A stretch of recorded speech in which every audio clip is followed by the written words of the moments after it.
After receiving the product, these accessories will be included. This is a lens cap used to protect the lens. This is the main unit of the laser igniter. Open the back cover of the main unit.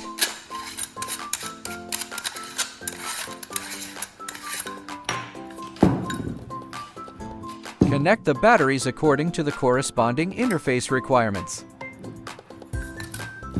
Then slowly push the battery in.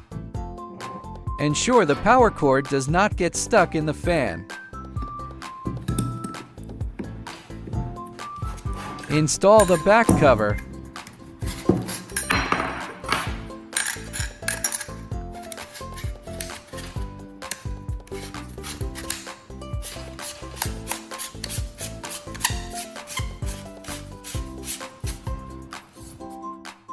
This is the lens.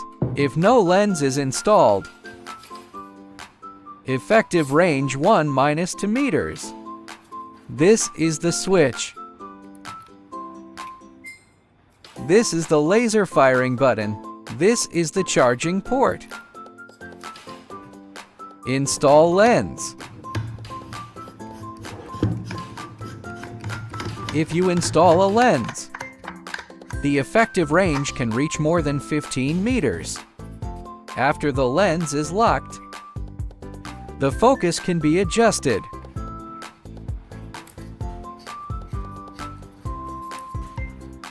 Okay, power on. This is a light spot. The size of the light spot can be adjusted by changing the lens. Smaller light spots, more energy. Now you can adjust the laser focus and unlock endless fun.